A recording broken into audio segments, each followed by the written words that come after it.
So here's where things are in the Utah housing market as of 20/30/2024 and throughout the entirety of this year.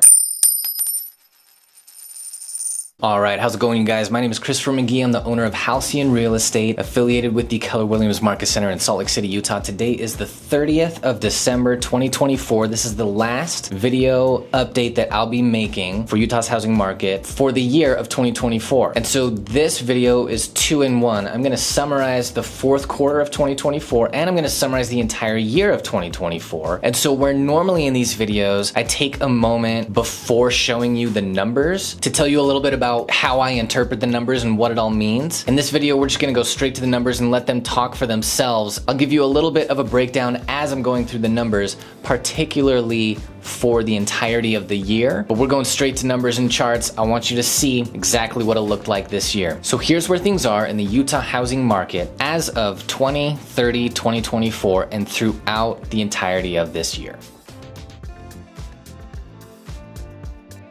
Our current inventory sits at 9,440. It is trending down, as you can see. Our prior week's average days on market sat at 63 days before a seller can expect a buyer to make an offer on their home that they're willing to accept, on average, right? And this is trending up. This is seasonally what we expect, of course. Last week's average list price came to $719,015. This is trending moderately up, as you can see. Now, last week's average sold price actually came to $1,199,031. And so the difference between this last week's average list price and last week's average sold price came to $480,016 in the seller's favor. And we see this trending up, things looking like they're going more and more in the seller's favor, according to this chart. But quick side note, it needs to be understood that in the fourth quarter, there were 10 data points that showed things to come out slightly to the tune of about 10 to 15K in the buyer's favor in the difference between average list and average sold price, right? There are 4 that poke up obscenely high.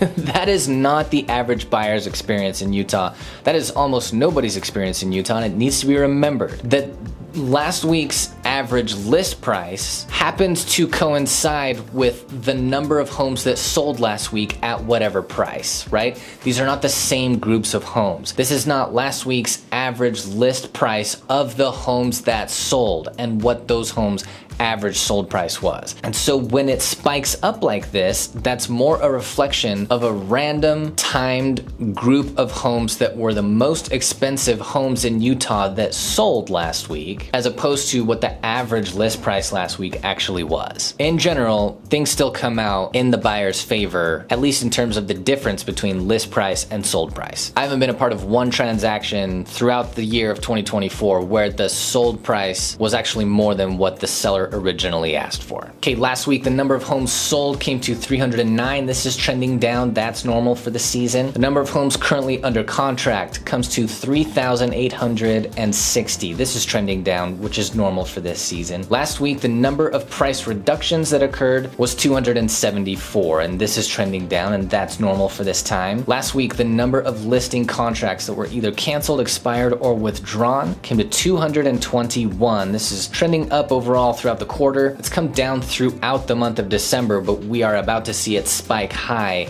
at the very beginning of next year. Next week's housing market update will show this number spike just because a lot of folks write up their contracts to expire at the end of a year. Interest rates for a 30-year conventional fixed rate loan sits now at about 7.11%. Now this is trended moderately up from its dip in September. I don't anticipate it going up much at all from here in the near future. In fact, it's projected to head down a bit today.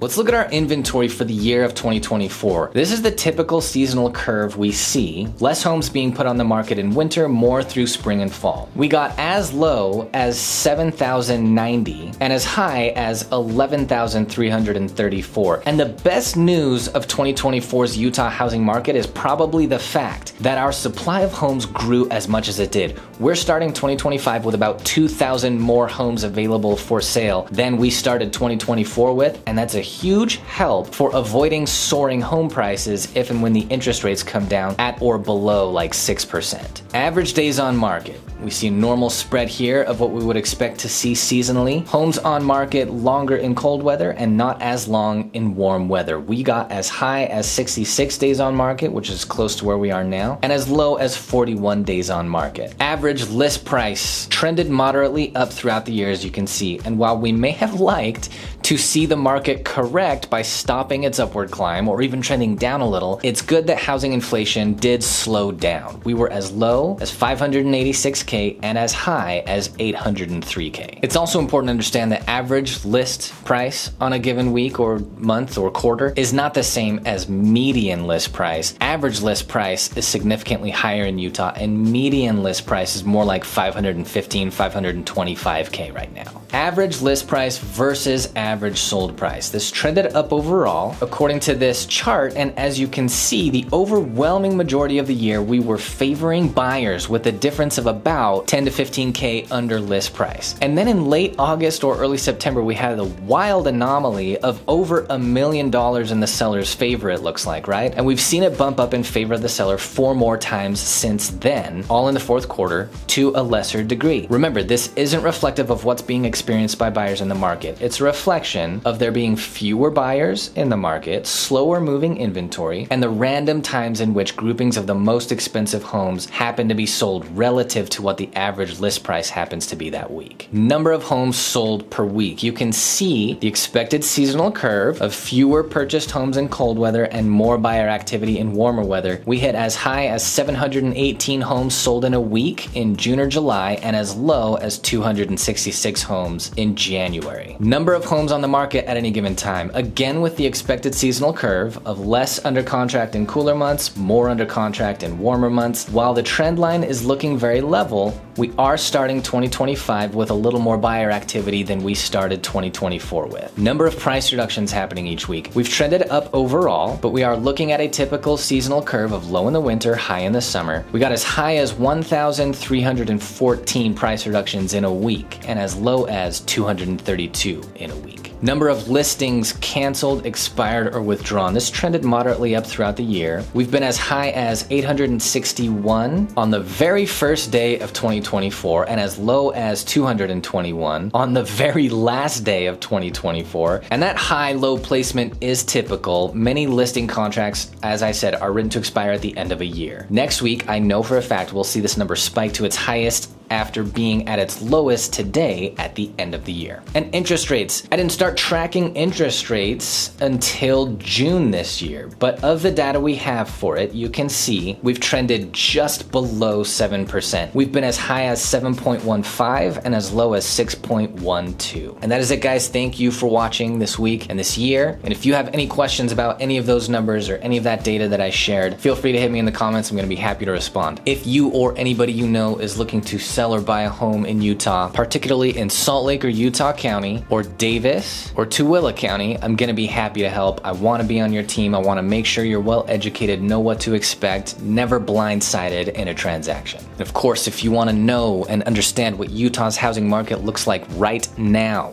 this week, at any given time, you can hit that subscribe, tune in with me right here from week to week. We'll stay up on it together. Thanks for watching, guys. Happy New Year, and I'll see you in the next video. Bye-bye, bye-bye.